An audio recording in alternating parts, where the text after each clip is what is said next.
avec moi dans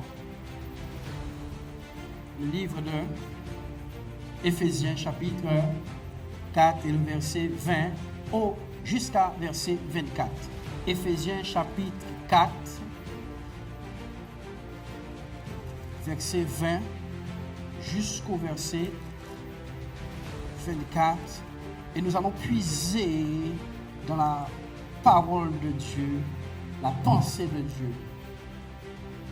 Et nous allons aussi puiser quoi? L'action de nos membres. Quelqu'un est parti.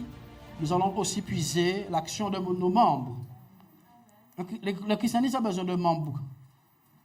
Le christianisme a besoin de membres pour être sur terre. Il faut des membres. Lisons.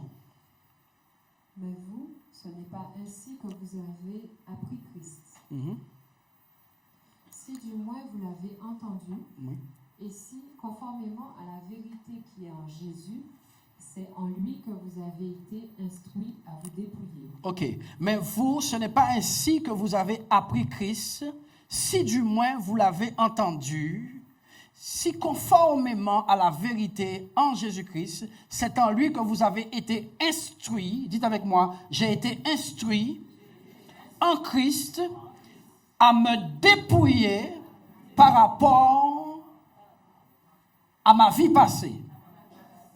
Par rapport à votre vie passée, du vieil homme qui se corrompt par les convoitises trompeuses, à être renouvelé dans l'esprit de votre intelligence, à être revêtu de l'homme nouveau créé selon Dieu dans une justice et une sainteté que produit la vérité. Waouh! Quel programme! En effet, chrétiens, nous avons besoin d'apprendre Christ après l'avoir rencontré. Quand vous rencontrez quelqu'un, vous faites votre vie avec cette personne, vous cherchez à l'apprendre, à la connaître. Il est étrange que dans cette génération, le chrétien, les personnes sont nées tout juste hier et ils connaissent déjà Jésus. Dans toutes les mesures. C'est un manque d'humilité qui fait ça. Tu as besoin de connaître des choses du style « Jésus ne laisse pas tout le monde le suivre ». Qu'est-ce que le pasteur a dit? Mais oui, quand tu n'as pas encore marché avec Jésus, tu ne sais pas ça. La Bible nous dit qu'il y avait un homme sur l'île de Gadara, le Gadaréen, qui était chargé de démons. Lorsqu'il a voulu suivre Jésus, Jésus lui a dit non. Donc, à tes oreilles, la chose peut sonner faux quand tu viens d'être converti. Jésus veut que tout le monde le suive. Jésus a dit au Gadarien, toi tu ne me suis pas. Pour les seules raisons que lui il connaît. Donc, il y a un progrès dans le christianisme qui doit être graduellement identifié. Il faut qu'il y ait une graduation. Lorsque nous considérons l'échelle de Jacob, cette image spirituelle, nous considérons un homme sur lequel le ciel s'est ouvert un instant et les créatures célestes, angéliques, qui venaient ça et là, ne volaient pas à la direction de Jacob, mais montait et descendait sur l'échelle. Cela nous instruit sur le fait qu'il y a des spiritualités par échelon. Les anges sont des entités mystiques et mystérieuses et, immatérielles, qui n'ont pas spécialement besoin de marcher ni de monter sur une échelle pour évoluer. C'est la pédagogie anticipée de Dieu qui est dans l'Ancien Testament. La Bible nous dit que ces choses du passé sont l'ombre des choses à venir et c'est un pédagogue pour nous expliquer la réalité. Donc, il y a une possibilité que quelqu'un soit à un niveau avec Dieu et pas à un autre. tous les pasteurs n'ont pas le même niveau spirituel. Quelqu'un peut le tourner dans tous les sens. Le professeur de maternelle, de CP, ne sait pas enseigner à l'ENA. Il ne peut pas enseigner en maths sup. Il ne sait pas enseigner à la Polytechnique. Il ne peut pas être prof de Polytechnique. Pas qu'il ne soit pas professeur ou maître, comme on l'appelle, c'est parce qu'il n'a pas été à ces échelons pour être capable de le faire. Tous les chrétiens ne sont pas au même niveau. Certains ont un certain niveau et d'autres un autre niveau. Parce qu'on est chrétien, on a cru, à défaut, que nous sommes tous au même niveau. Nous avons tous la même grâce. Nous participons tous au même sang, mais nous n'avons pas tous la même communion avec Jésus. Je le dis à nouveau, lorsqu'on a cherché Thomas et que Jésus est apparu au travers du mur, où est-ce que Thomas était? Il a trouvé qu'il y avait une activité là-bas, n'est-ce pas, qui pouvait lui permettre de ne pas être dans la présence de Jésus par 2 fois. Quelqu'un ne m'a pas compris. Thomas était dans la présence du ciel, mais à un moment donné, son entraînement de vélo qu'il a l'habitude de faire le vendredi a surplombé la présence glorieuse du Seigneur dans son cœur. Et Thomas se trouve par 2 reprises. Il dit, moi, le Seigneur, si je ne mets pas ma main dans les trous de sa main, je ne crois pas. Jésus lui a dit, heureux ceux qui n'ont pas vu, mais qui ont cru. Donc, même si nous disons dans nos propos et dans notre approche, j'aime le Seigneur, nos œuvres et nos actions témoignent exactement du niveau d'amour que nous avons pour lui. J'ai dit, nos œuvres et nos actions témoignent exactement à nous-mêmes quel niveau d'amour que nous avons pour le Seigneur. Nous pouvons pleurer des trucs de crocodile, il n'y a pas de souci. Mais Dieu sait peser nos larmes. Dieu sait peser nos larmes. Il y a une larme qui coule par une perte et il y a une larme qui coule par un besoin de Dieu dans sa vie. Ce n'est pas la même chose, ce n'est pas la même larme. Donc, l'apôtre a pu dire aux Éphésiens, ce n'est pas ainsi que vous avez appris Christ. Donc, il était déjà en train de reprendre les Éphésiens sur le fait que la manière dont vous fonctionnez là, ce n'est pas comme ça que Christ est. Vous avez mal appris Christ.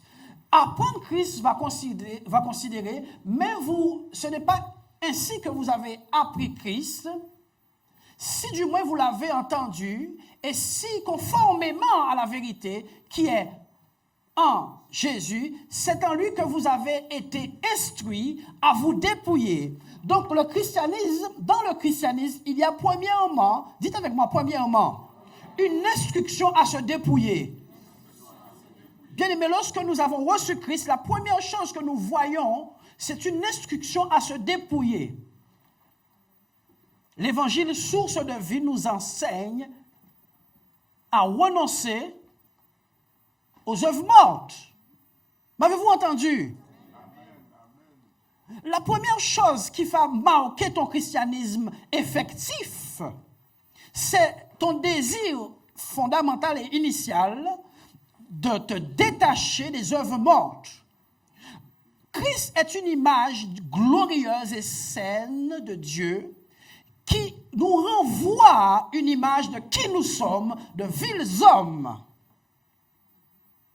Et cette image, la Bible dit, nous plongeons nos yeux dans le miroir. Et cette image que nous voyons de Christ nous renvoie un reflet de ce que nous ne sommes pas en Christ. C'est pour cela que la Bible ne sert pas à informer l'homme, mais à le déformer. Toute personne qui va devant un miroir, c'est pour une éventuelle modification d'un élément qu'il n'est pas censé se trouver là. Hello! Dans le tabernacle, nous allons voir ça avec power. La cuve des reins, avec le miroir. Beyond the praise. Hello. Donc, on a besoin de s'approcher avec beaucoup d'humilité de Dieu et des choses de Dieu Parce qu'en réalité, nous avons besoin d'apprendre Christ. Jésus s'apprend. Les gens qui ne veulent pas apprendre, je n'ai pas dit connaître les versets. Satan connaît plus de versets que toi. Connaître les versets n'est pas que le christianisme. Laisser ces versets contrôler nos membres, nos pensées, nos cœurs, est le christianisme. Satan connaît le verset, il n'est pas pratiqué en seul. Hello. Donc, ce n'est pas ainsi que vous l'avez appris. Vous avez appris quoi? Et vous avez reçu ça comme instruction. Vous avez été instruit à vous dépouiller. Chrétiens, si vous voulez déclencher, démarrer, redémarrer votre christianisme, commencez à recevoir les instructions de dépouillement. Commencez à recevoir ça. Je vous en supplie, cette génération est tombée dans un système de recevoir de Dieu sans marcher avec Dieu. C'est dramatique. Je reçois de Dieu, je ne marche pas avec Dieu. C'est pour cela que beaucoup diront, Seigneur, des choses comme nous avons marché avec toi, nous avons fait des miracles, beaucoup, parce que le gain est devenu la priorité dans notre christianisme. Le gain. Que Dieu arrange ma voiture, mon mari, mon chat, Ok, il n'y a pas de souci. C'est légitime. Mais personne ne marche longtemps avec quelqu'un en qui il a discerné dans la vie de cette personne que des intérêts. Je ne sais pas ce que j'ai dit, mais je l'ai dit. Personne ne marche longtemps avec une personne dans laquelle il a vu qu'il y a une seule chose qui intéresse cette personne avec qui il marche. Ce sont les intérêts. Votre parcours s'arrête à un moment donné. Comment Dieu doit le valider, lui?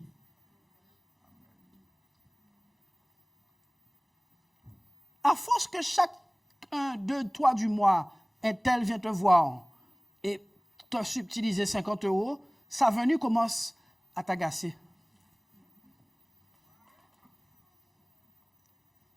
Je parle en expérience.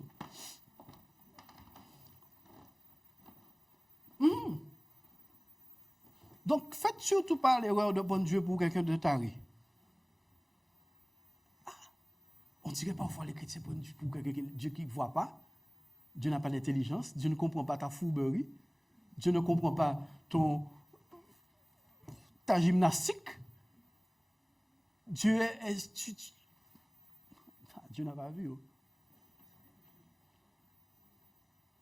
Dieu n'a pas vu ton cœur double. Dieu n'a pas vu ta fausse confession.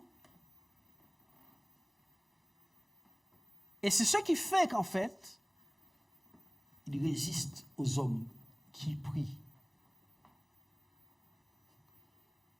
La pire des choses qui puisse arriver au peuple de Dieu, c'est que Dieu lui résiste. Vous n'avez pas vu quand Dieu résiste à son peuple dans le désert, qu'est-ce qui se passe? Oui. 22 000 en une soirée. Les peuples funèbres se sont lavés les mains. Pas lavés, frottés les mains.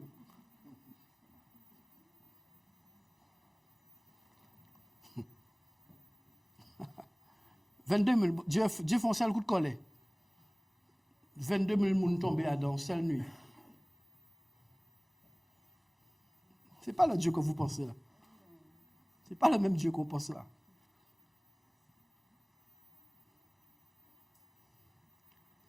On a dit qu'il est le Dieu tout-puissant. Il a toutes les puissances, sauf la puissance d'autorité.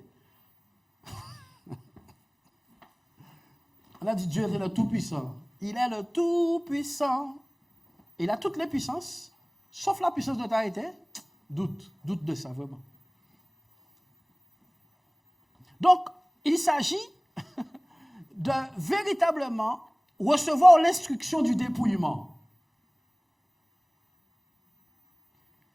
Parce que les noix de coco et les fruits que nous mangeons nous instruisent que pour profiter d'eux, il faut les dépouiller.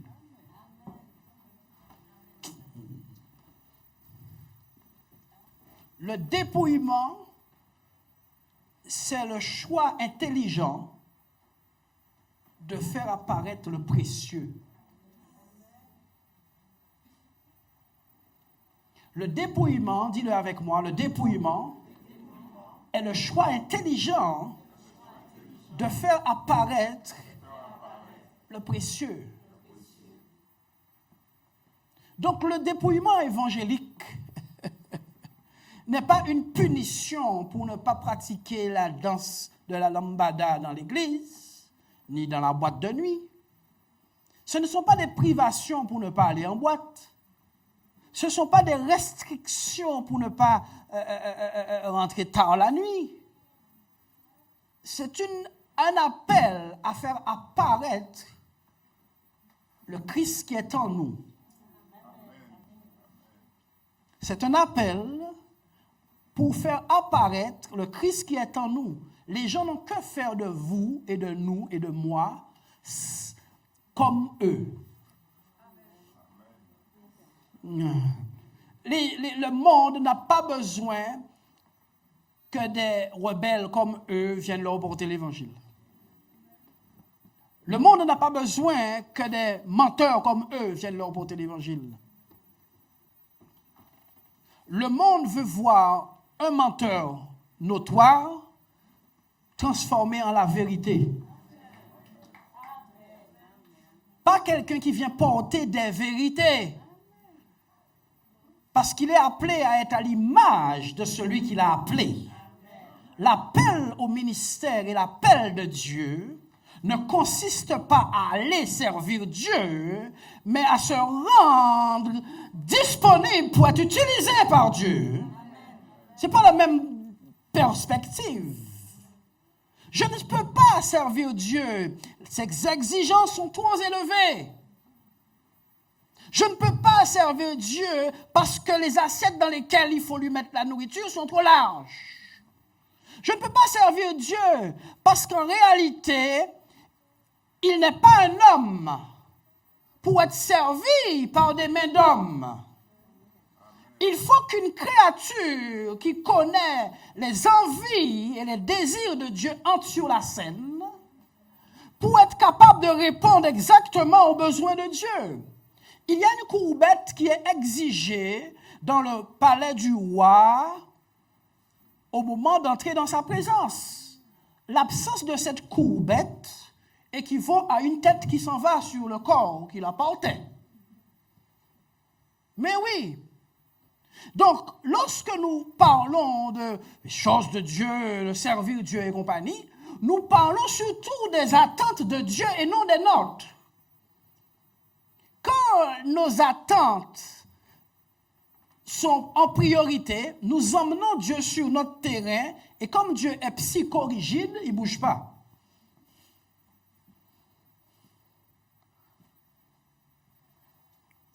Dieu ne sponsorise et n'investit dans rien qu'il a lui-même mis en projet. C'est pour cela qu'il y a beaucoup de dangers et d'accidents dans le christianisme. Mais avec toutes ces années, c'est presque affolant. Il y a beaucoup d'accidents dans le christianisme parce que les gens ont fait leur projet et ils ont invité Dieu avant, après. Et Dieu, au fait, j'ai fabriqué ça, mets ton seau dessus, valide. Jésus même n'a pas osé faire ça une seconde. Il a dit, non pas ma volonté, la tienne. Oh. Donc, le dépouillement des œuvres mortes n'est pas optionnel dans le christianisme, c'est l'exigence du christianisme. Dites avec moi, l'exigence. Oh mon Dieu. L'exigence du christianisme se situe non pas dans ce que nous demandons à Dieu de faire pour nous, mais dans ce que nous le laissons faire en nous. Et si tu engages ton pas dans la transformation, tu seras un message ambulant de transformation. Tu seras toi-même un message. Les anges entrent dans la présence des hommes et ne disent pas « nous sommes des anges ». La différence de nature témoigne de leur origine. Donc, c'est la nature pécheresse qui est un problème dans le rapport entre l'homme et Dieu. C'est la nature du péché.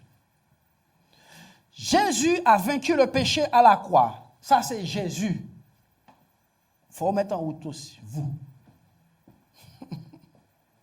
Ah oui. Voici quelque chose qui a piégé beaucoup de chrétiens. Jésus a vaincu le péché. Amen. Et ils ne se sont pas préoccupés de cette histoire de péché. Et le péché les a vaincus. Et ils ont dit, hey, Dieu n'avait pas dit que le péché n'avait point de pouvoir sur nous. Il y a un chèque qu'on t'a donné, ça fait trop longtemps que c'est dans ta boîte aux lettres. On ne peut pas y profiter de ça. Tu as une part à faire. Le chèque est déjà devenu jaune au soleil. Et ceux qui s'engagent à aller déposer le chèque, Dieu s'engage à le débiter sur le compte.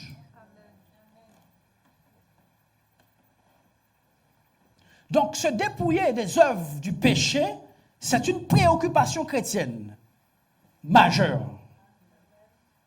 Pas mineure. Se dépouiller des œuvres de la chair et des œuvres du diable, c'est une préoccupation, doit être une préoccupation majeure pour toute personne qui a compris l'Évangile. Amen. Qui a reçu l'Évangile. Mais quand nos besoins prennent le dessus sur notre condition, nous nous égarons et nous égarons les autres. Un témoin, c'est quelqu'un qui était là au moment de l'événement. Ce n'est pas quelqu'un à qui on a raconté. On a raconté à trop de personnes l'Évangile. Trop peu ont rencontré. Trop de personnes racontent trop l'Évangile. Jean 3, 16, Philippiens 4, 4, Apocalypse 2, Jean chapitre 8, verset 17, Romains chapitre 3.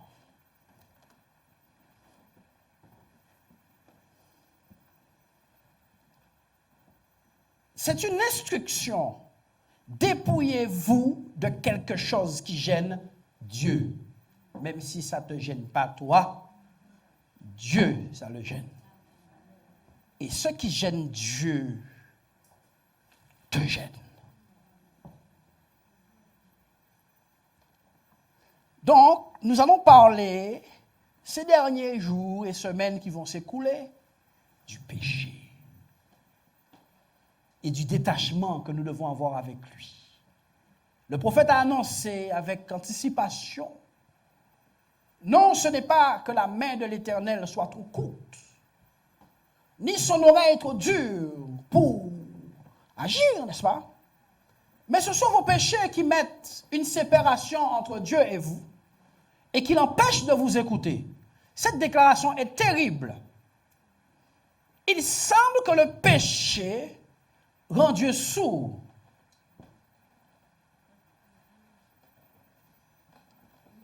Il semble que le péché rend Dieu sourd. Jésus-Christ est mort à la croix pour mes péchés. Il n'y a point de condamnation pour moi qui suis en Jésus-Christ. Oui, c'est vrai. C'est ce qu'on t'a acquis. Maintenant, dépose ça à la banque. Valide-le. Et maintenant, tous ceux qui auront accepté de se dépouiller découvriront les conséquences favorables de cette action. Tant que quelqu'un ne s'est pas engagé, merci. Tant que quelqu'un ne s'est pas engagé dans l'œuvre du dépouillement des œuvres mortes, il ne découvre pas l'œuvre glorieuse qui est en lui. Mon fils, il a vécu qu'en France. Hein. Bon, il a fait 2 ans avec moi, mais le reste du temps, il a vécu que là-bas. Il a été étonné quand je lui ai montré une noix de coco. Parce que lui, il connaît quoi? Le truc noir, là. Le truc sec, là. La noix, il connaît. À la télé, quand il va sur YouTube, les dessins, c'est ça. Et quand je lui ai dit, ça, c'est un coco. Il m'a dit, ben non, papa. Il dit, non, il est dedans, le truc que tu cherches là. Il y a quelque chose qu'il faut retirer autour. Vous m'avez compris? Il y a quelque chose qu'il faut retirer autour de ton christianisme pour faire apparaître le Christ qui est en toi. Jésus a dit, vous cherchez le royaume, mais le royaume est au-dedans de vous. Vous tous ici, vous avez l'onction. Vous tous. Il a dit, vous tous, vous avez reçu l'onction de la part de celui qui oint les gens. Mais il y a une enveloppe charnelle qui a besoin d'être détruite par votre choix. Et c'est votre choix engagé qui vous emmène maintenant à vous dépouiller. Maintenant, comme l'homme ne peut pas se dépouiller, l'homme ne peut pas retirer le péché lui-même, ton effort va emmener à l'apparition de Dieu pour te délivrer. Écoutez ce que je vous dis. Hein.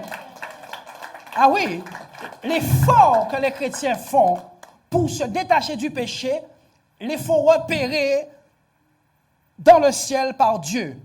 Ils sont repérés par leur désir et leur action de renoncement au péché.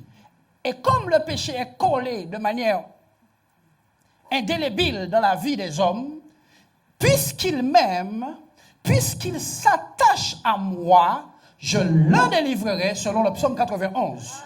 Donc la délivrance du péché n'est pas l'œuvre du croyant, c'est son désir qui est l'œuvre du croyant et c'est la main de Dieu qui le fait et qui l'arrache au danger. C'est la main de Dieu. Tant que notre cœur n'est pas détaché de la chose, personne ne se débarrasse de ce qu'il aime. Cette personne n'existe pas. Donc, être dépouillé, c'est un choix. Qui est avec moi? Être dépouillé, c'est un choix. Et parfois, quand notre cœur est trop engagé, nous devons même le dire à Dieu. Dieu, notre cœur est engagé.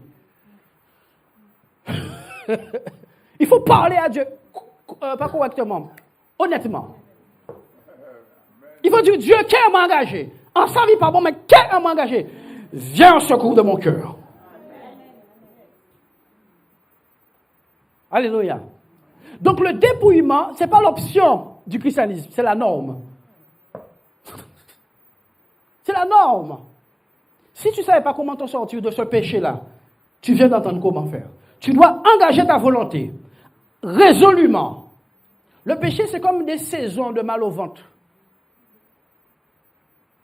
Le péché, c'est comme des saisons de mal au ventre. Ça vient, ça part. Ça vient, ça part. Là, il vient, préparez-vous. Que tiens, ouais, ça vient. Tu sais qu'il va venir, la tentation. Il vient dans la Bible nous dit que le diable est parti plus loin, attendant un temps plus favorable. C'est comme ça qu'il faut comprendre le péché. Le péché n'est pas quelque chose qui sort dans ta vie définitivement. Il sort de ta vie à un moment donné et revient toujours à l'assaut. Il faut savoir que le péché revient toujours à l'assaut. Toujours. Qui diable dit qui m'en faveur? Qui? Jésus même il dit c'est encore moi, je suis à la croix. Tu peux pas descendre un peu là? Jésus avait déjà résisté à tout pendant 30 ans. Le diable dit Gigi, il m'a regardé Jésus à l'époque. C'est moi, hein? Qu'est-ce qui va passer? Descendre sur quoi là, sur un homme? Ah! Encore lui. Quand tu es dans ce corps-là, tu auras des luttes. Tant que tu habites dans ce corps-là, tu auras des luttes. Donc, il faut engager, prendre une décision de se dépouiller. Il faut prendre la décision de se dépouiller. Avançons. Eu égard à votre vie passée du vieil homme qui se corrompt par les convoitises. Donc, il y a un vieil homme en toi qui se corrompt par la convoitise. Donc, quand tu es un convoiteur, la bête qui est avec toi devient de plus en plus laide. C'est ça qui est écrit là. Hein? Il se corrompt par quoi, frère? La convoitise. Donc, il est déjà corrompu. Et plus il entre dans la zone de la convoitise, plus il devient négatif, laid, bizarre. Il faut savoir de quoi nous sommes faits. Il faut savoir de quoi nous devons nous défaire. Avançons. Être renouvelé dans l'esprit de notre intelligence. Donc, il y a un renouvellement qui se fait par renoncement. Vous êtes avec moi? Il y a une guérison, une délivrance qui se fait par renoncement, qui passe par un renouvellement de l'intelligence. Le pasteur Yvan Castano appelle ça métanoïa. Métanoïa, changement de pensée. D'accord? Donc, tu dois non seulement renoncer à la chair, mais changer ta mentalité vis-à-vis du péché. Qui me comprend? Changer quoi? Ta mentalité vis-à-vis du péché. Savoir quelle approche que tu dois avoir du péché. quelle approche. Et quelle est cette approche? C'est l'approche de Dieu. Tu dois t'approcher du péché de la même manière que Dieu s'approche du péché, pour le détruire. Pour faire quoi? Le détruire. La Bible dit que le Fils de l'homme est apparu pour détruire les œuvres des ténèbres, les œuvres du diable. Donc, quand tu vas commencer à regarder le péché comme Dieu le regarde, tu vas commencer à ne pas l'aimer. À moins que tu commences et que tu engages ton cœur dans cette manière de regarder le péché, tu ne pourras pas non seulement y résister, mais n'y renoncer non plus. On renonce à ce qu'on ne veut plus. Il y a une voiture qui t'a donné 1000 pannes, vous ne pouvez pas y encore. Même il a dit, là, ça y réparer, vous ne pouvez pas. Donne à André. Tu n'en veux plus. Il y a une chaussure que tu as déjà trop collée. Tu as collé l'arrière, l'avant, le côté, tout. Bostique, tu es devenu spécial en colle. Il est temps de jeter. Avançons. Et à revêtir l'homme nouveau. Donc, il y a un homme nouveau qui doit être mis sur toi. Nous verrons ça dans le tabernacle aussi. Ah bon, il y a tout ça dans le tabernacle? Oui. Il y a surtout ça dans le tabernacle. À revêtir l'homme nouveau. Donc, il y a un homme nouveau qui est là, qui attend simplement à être sur toi, pas en toi. Hein? Ah, quelqu'un est parti. Il y a un homme nouveau qui attend à être sur toi. Celui qui est en toi n'est pas utile aux autres. C'est celui qui est en toi. Celui qui est en toi est utile à toi. Celui qui est sur toi est utile aux autres.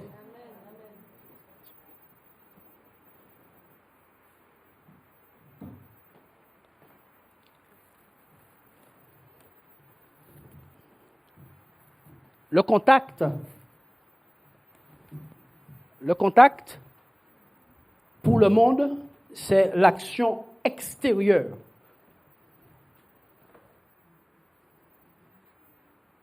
Jésus, revêtu de la puissance d'en haut, partit évangéliser. Mais Jésus était déjà rempli du Saint-Esprit intérieurement, qui contrôlait ses pulsions, ses tentations, qui contrôlait la nature pécheresse dans laquelle on l'avait mis.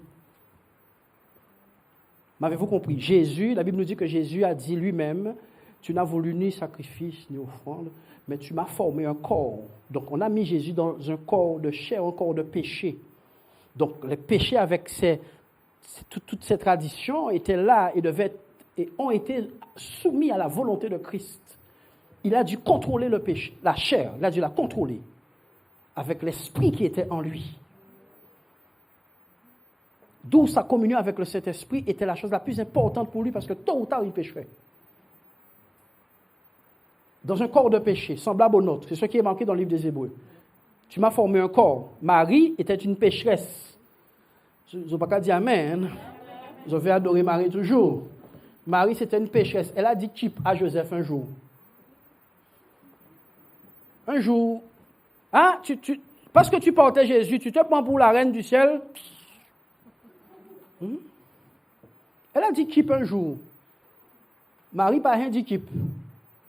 Marie n'a jamais sourcillé un jour dans sa vie. Va croire ça. Jésus lui a dit, femme, pleure sur toi-même.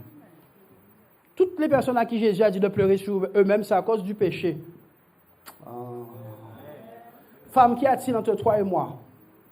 Pleure sur toi-même. Donc elle a péché à un moment donné. Elle est née pécheresse. Je ne dis pas qu'elle a péché. Tu n'as pas besoin de pécher pour être pécheur. Il suffit juste de naître. Y a-t-il quelqu'un avec moi? Tu n'as pas besoin de commettre de péché pour être pécheur. Il suffit d'être naître d'une femme et d'un homme. Depuis où faites et papa sont en homme, maman sont en femme ou sont pécheurs. Donc c'est bon, validé. Éligible à la délivrance. Dis avec moi, éligible à la délivrance. Oui.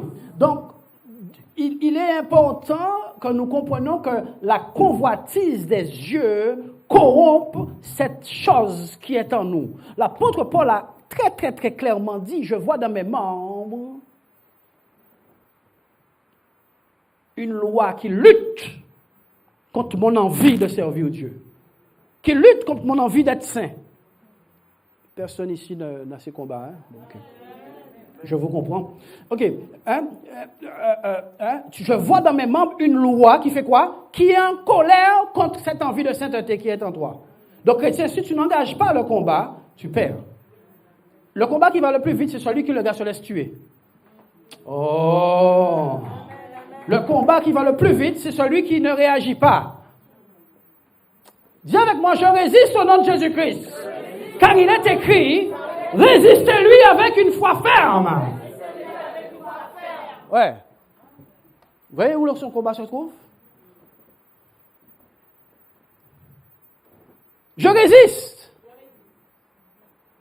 Et quand tu résistes, vous savez, tu vas voir que tu n'as pas la force de résister. Écoutez ce que je vous dis. Et Christ, voyant ta résistance par choix, je dois soutenir pour que l'œuvre lui revienne. Je dois soutenir pour que l'œuvre lui revienne, pour que la gloire lui revienne. Sinon, tout le monde a arrêté de fumer, tout le monde a arrêté de pécher, tout le monde a arrêté de voler. Si ça était possible par une force humaine. Continuons. Romains chapitre 7, verset 4.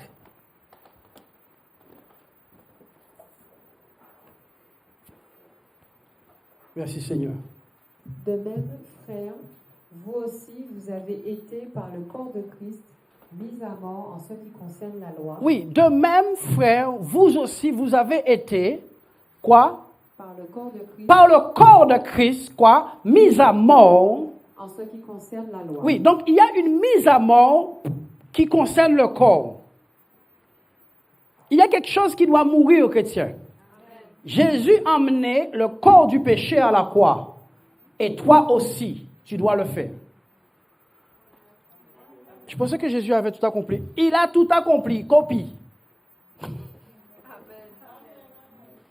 Dis avec moi, je dois copier. Pour avoir le même bénéfice. Ça vous paraît pas logique? Tu dois copier. On arrive au combat tout à l'heure, jusqu'au sang. On n'est pas encore arrivé. On arrive.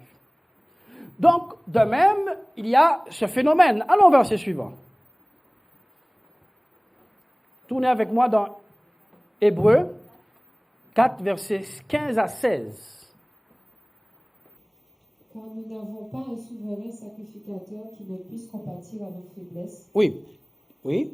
Au contraire, il a été tenté comme nous en toutes choses sans commettre de péché.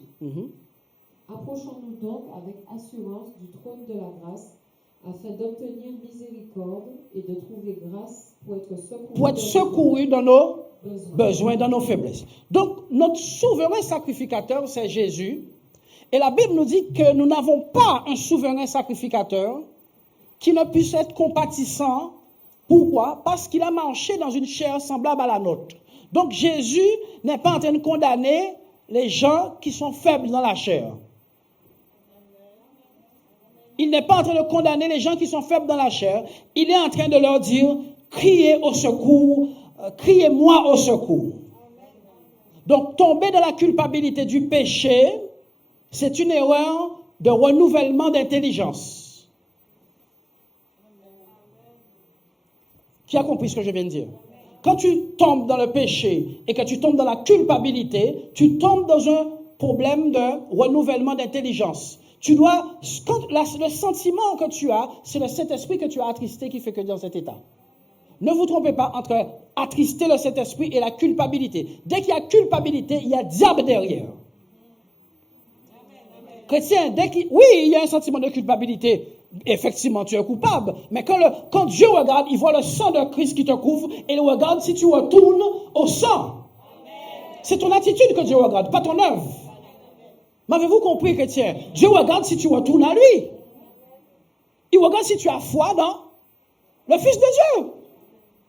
Puisqu'il a dit qu'il connaît qu'il y a des faiblesses dans la chair. Mais il regarde si tu retournes à lui. Et c'est ne pas retourner à lui qui est un péché. C'est ne pas retourner à lui qui est le péché. M'avez-vous compris? Parce que beaucoup de chrétiens sont tombés dans la culpabilité, ont rétrogradé par un manque de métanoïa, par un manque de changement de mentalité.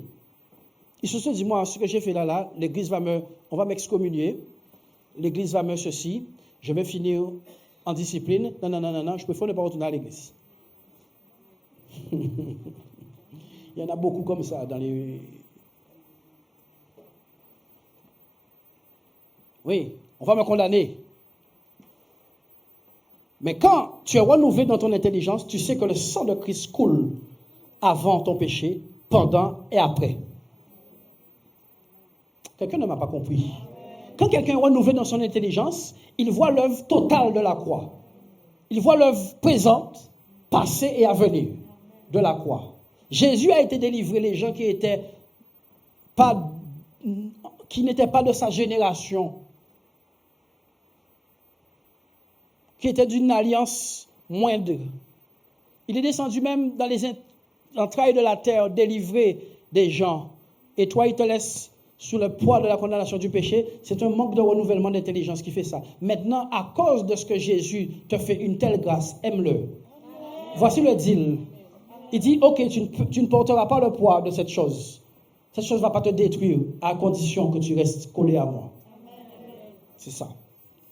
Bon, maintenant, approchons-nous donc avec assurance du trône de la grâce afin d'obtenir miséricorde et de trouver grâce pour être secourus dans nos besoins. Certaines versions disent dans nos faiblesses. Donc, il y a un secours dans ta faiblesse. Quelqu'un est-il avec moi? J'arrive. Il y a un secours qui n'est possible que lorsque le moment de ta tentation arrive. C'est dans ta faiblesse que Christ vient. C'est ce qui est écrit là.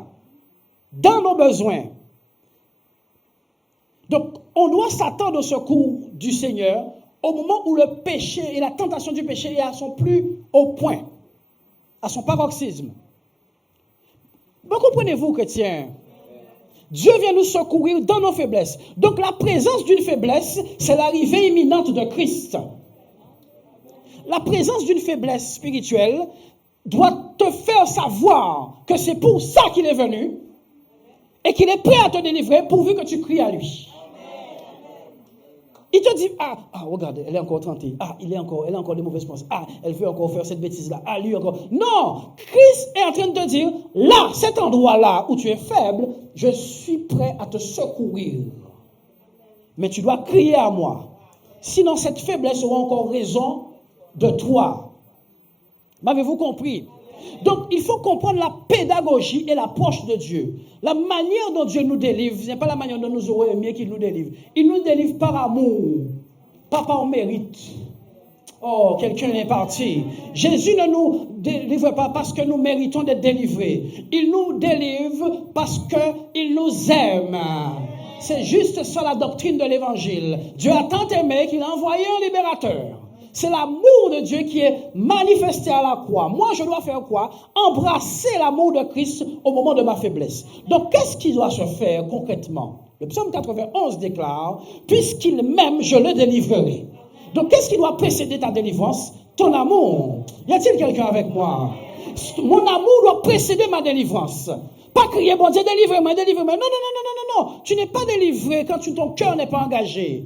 430 ans de cri du peuple d'Israël. Dieu était-il sourd? Non, le cri n'était pas encore arrivé à son sommet. Le cri n'avait pas encore fait résonner les oreilles de Dieu. Le cri n'était pas encore... Il fallait que le cri atteigne un certain sommet, un désir. Dieu d'Israël, délivre-nous, délivre-nous, délivre. Tout à coup, le cri perce le ciel. Et Dieu dit, quel est ce cri? Qui m'a touché? Jésus va dire à cette femme, à ces gens, qui m'a touché? Les gens vont dire, mais finalement, Jésus, toute la foule te touche. Non! Il y a quelqu'un qui a percé avec sa main. Quelqu'un qui a été plus loin que la bouche. Quelqu'un qui a été plus loin par la détresse. Quelqu'un qui a dépassé le besoin. Qui a dit, je le veux lui. C'est d'où vient la délivrance? Du péché. Le péché a quelque chose qu'elle a fait. Elle est venue s'installer dans nos vies et régner. L'apôtre Paul a dit que c'est le règne du péché. C'est un règne chrétien. Ou pas qu'à débarrasser de ça sans qu'il y ait un coup d'état qui fait un viol. Il faut faire tomber le roi qui est là. Qui comprend ce que je dis? Il faut un coup d'état. Jésus a dit, quand vous priez, dites que ton règne vienne. C'est un coup d'état que Dieu veut produire sur la terre. C'est un coup d'état que Dieu veut faire. Dieu veut que les hommes s'ouvrent, ouvrent une porte, a un esprit supérieur sur terre. Dieu veut que... Ah, quelqu'un est parti. J'ai dit que Dieu veut qu'un homme ouvre une porte sur terre.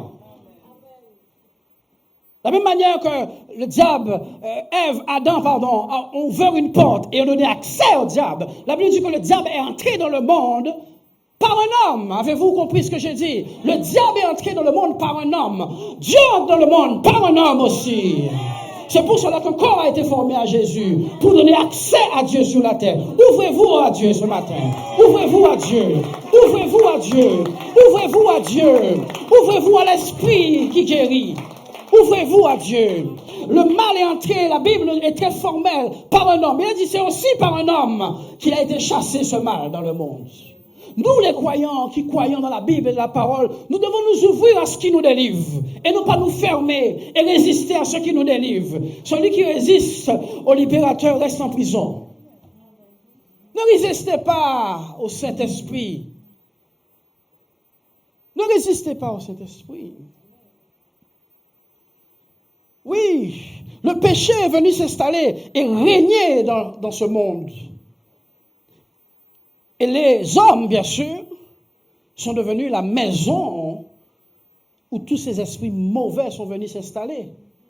Influencés, liés, possédés, sous plusieurs formes, sous plusieurs manières.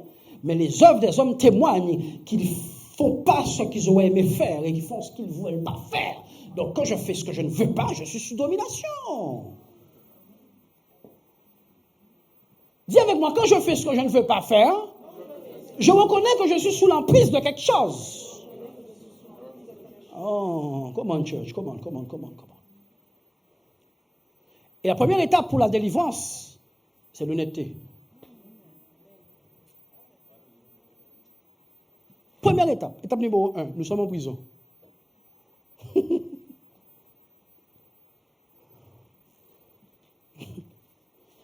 Un jour, j'ai assisté à un homme. Alors, tous les gens ont rigolé parce qu'il mentait. Je ne sais pas qui l'a appelé. Il a dit, dans la rue Frébeau, là, le gars a la truc là, station service là. À la rue Frébeau. Là. Alors, tous les gens qui étaient autour se sont mis à rire. Il y a donc station service, tu m'as dit, la rue Frébeau. La rue Frébeau, là, tu m'as la rue Frébeau. Station service de Bimao. Lorsqu'on veut délivrer, la première chose qu'il faut faire, c'est être honnête. Deuxièmement, crier.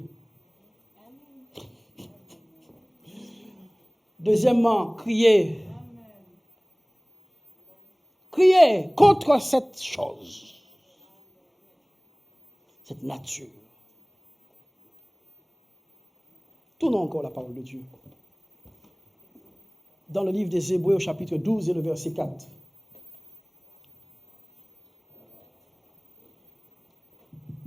Vous n'avez pas encore résisté jusqu'au sang en luttant contre le péché. Écoutez-moi. Vous n'avez pas encore résisté jusqu'au sang. Donc, le combat doit être engagé contre le péché. Amen. Le péché doit se trouver sur un ring. Et c'est toi qui l'as emmené là. Et pas lui qui t'emmène. Quand c'est le péché qui t'emmène au combat, tu as perdu. Oh, quelqu'un ne me comprend pas ce matin. C'est toi qui dois... Parce que lui, il a l'habitude de venir, d'entrer, de faire ses affaires, de repartir. Le péché. Mais un jour, il doit avoir dans ta vie un ring dressé.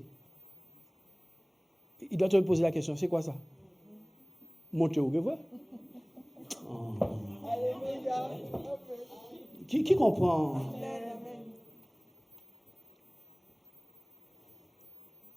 Un jour, mensonge, impureté de la chair, et tous les péchés qu'on peut citer. Un jour, il faut qu'il trouve un ring et qu'il te dise, c'est quoi ça? C'est pas comme ça que j'ai laissé la maison. J'ai laissé la maison sans porte, parce que je viens et je repars comme je veux, quand je veux. C'est quoi cette porte? En plus des portes là, il y a un ring là.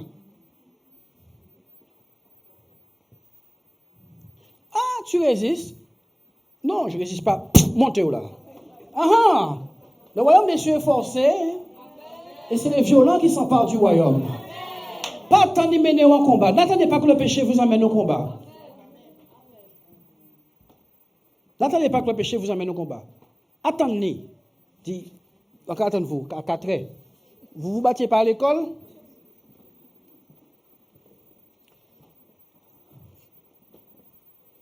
Mais oui. Et vous n'avez pas encore lutté contre le péché jusqu'au sang. Faut qu'il y ait un blessé, un mort. Ah. On a cru que le péché, c'est un truc. Jésus parle. On a imposé les mains. Ça y est, prophète est-elle, apôtre est-elle. Oui, ça peut se faire comme ça. Mais tout ça, imposition de mains au niveau planétaire, ça va le faire. Hein? Il y a un combat que tu dois engager. Qu'est-ce qu'un combat? C'est deux personnes qui ne s'aiment pas.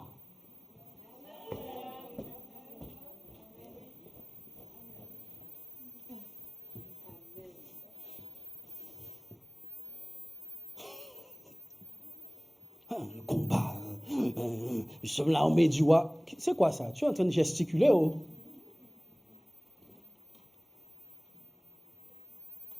Alors, marcher avec des vêtements kaki militaires, c'est ça le combat dans l'église?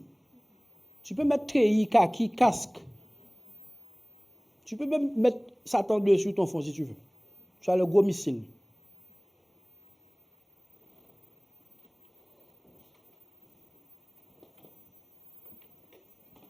Moi, c'est soldat Jésus. Moi, c'est soldat Jésus.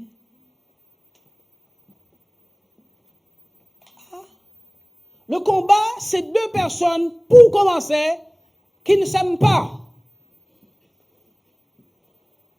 Ou pas qu'à combattre ça ou aimer. C'est pour cela que délivrance, la première chose, l'une des choses en tout cas, qu'il faut prendre en compte, c'est qu'un combat, c'est deux désamours déclarés. Un combat, c'est un désamour déclaré. Dis avec moi, c'est un désamour déclaré.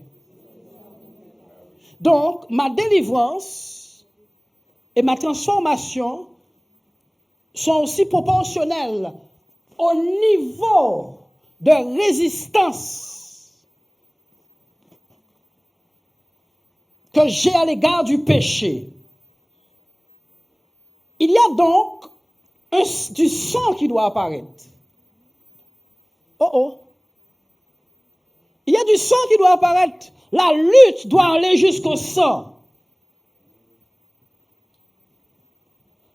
Il faut, pour que l'autorité apparaisse, la police et les gendarmes, il faut qu'il y ait du sang. Oh, quelqu'un ne comprend pas ce que je suis en train de dire. On a dit que quand il y a un conflit dans une maison, y a-t-il des blessés? Non. Y a-t-il du sang? Oui, on arrive. Quand tu as livré combat jusqu'au sang et qu'il y a un blessé, qui toi qui lui, automatiquement, l'autorité de l'affaire arrive. Celui qui est capable de mettre quoi? De l'ordre. Quelqu'un ne me comprend pas. Celui qui est capable, pas celui qui a déclenché le combat, c'est celui qui est capable de mettre de l'ordre arrive. On appelle ça le service d'ordre. Mon Dieu. Le service de l'ordre.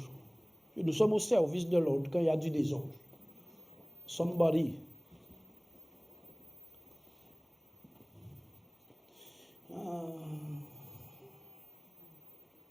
La Bible dit que Jésus était en train de prier, il était en train de combattre parce que la croix s'approchait de lui.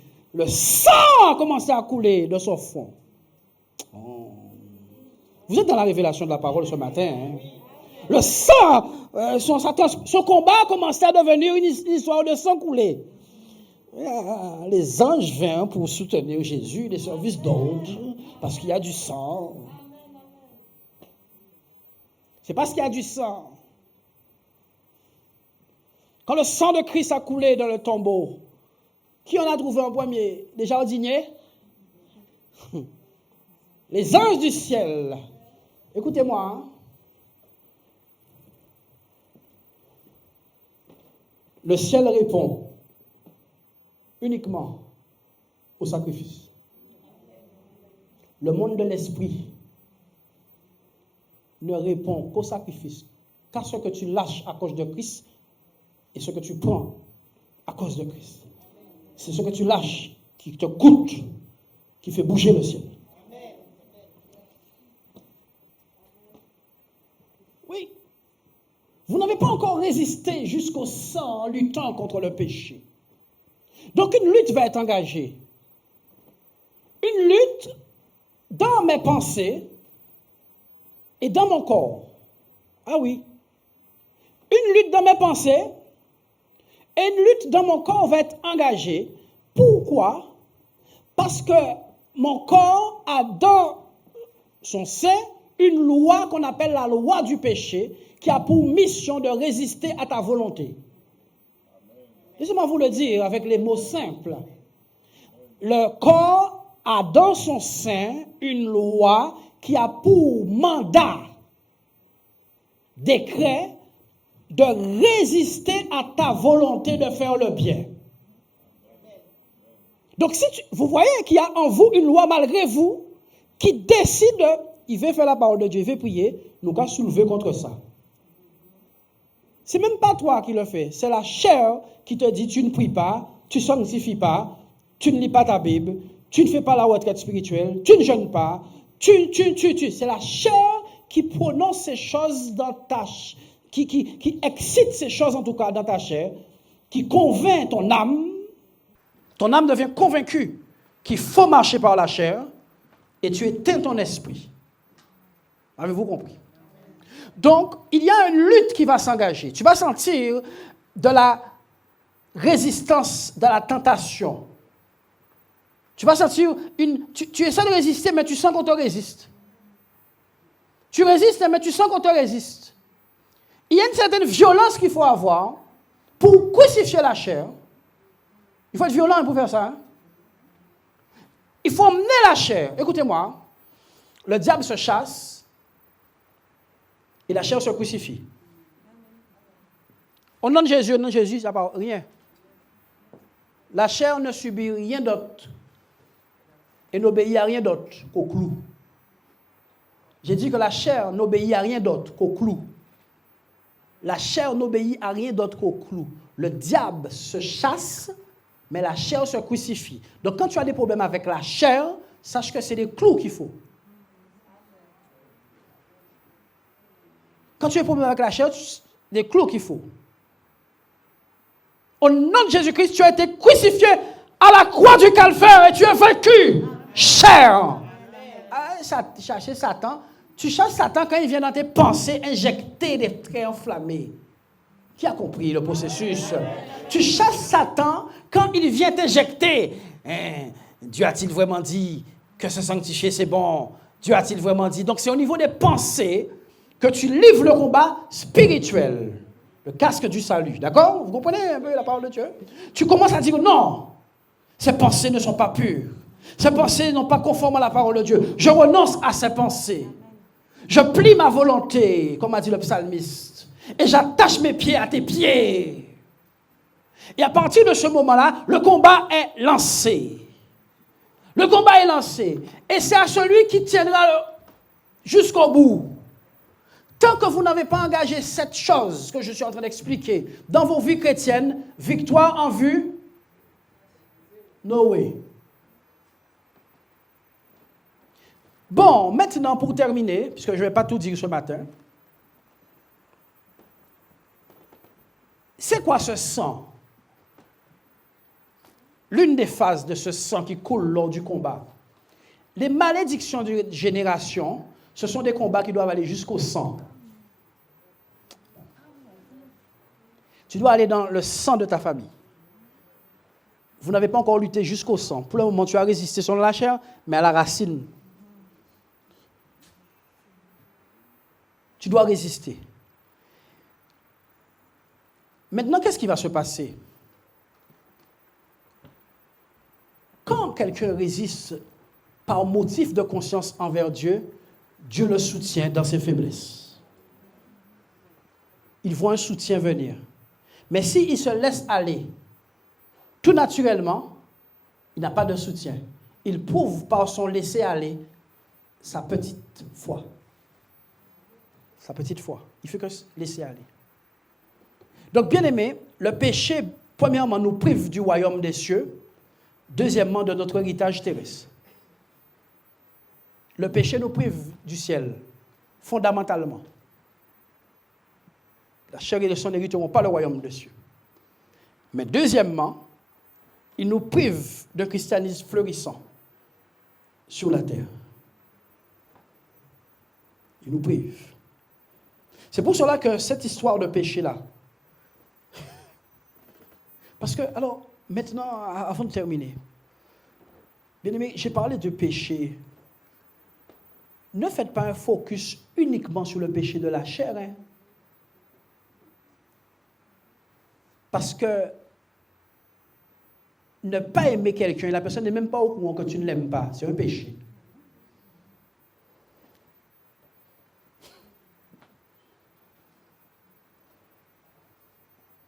La Bible dit celui qui n'aime pas son frère est un meurtrier.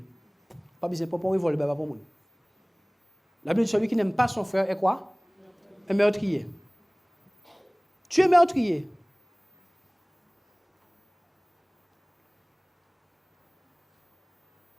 Le péché de la chair, le péché sexuel, est effectivement un summum.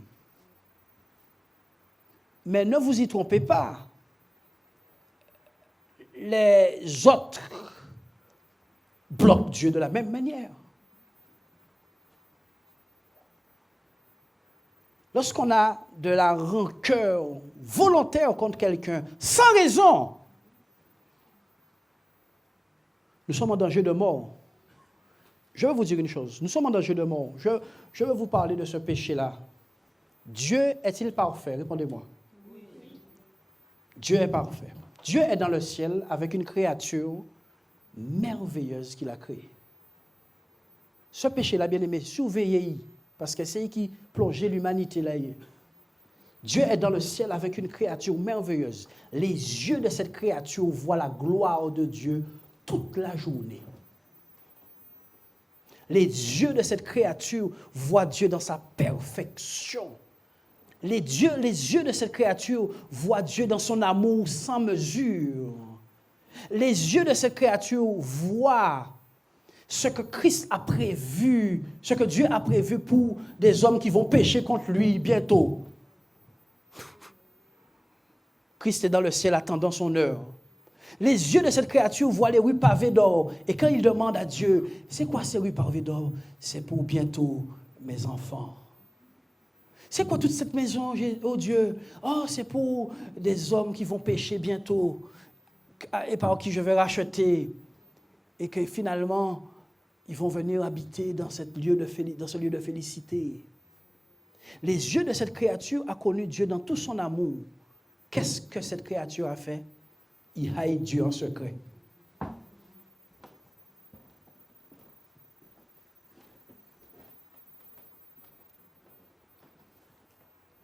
Il n'aime pas Dieu en secret. Et quand Dieu s'est tourné vers Lucifer, il lui a dit,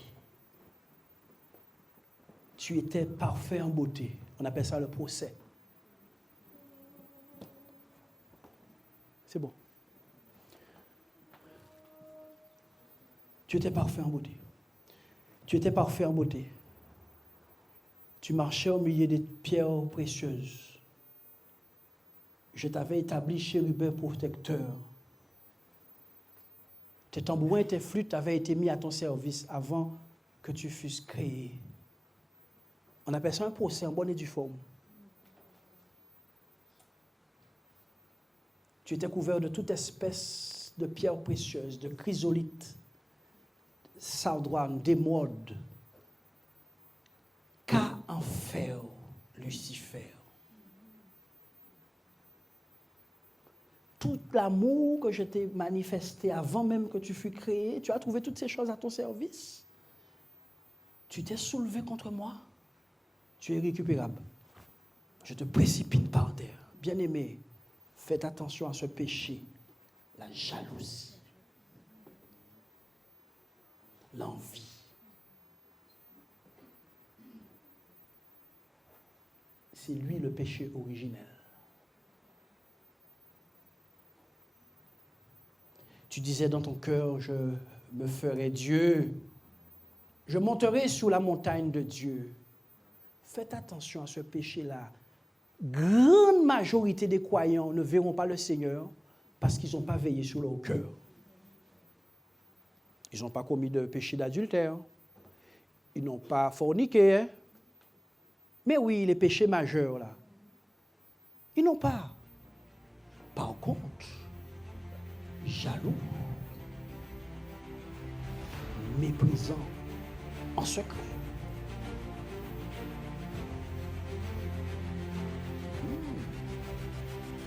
Quant à cette histoire de non-pardon,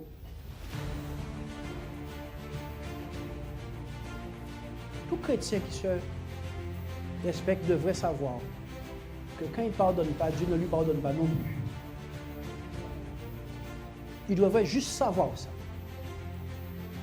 Et ce sont ces choses qui gangrènent le corps de Christ et qui fait qu'on dirait que Dieu n'existe pas. Parce que les cœurs sont changés. Que Dieu vous bénisse.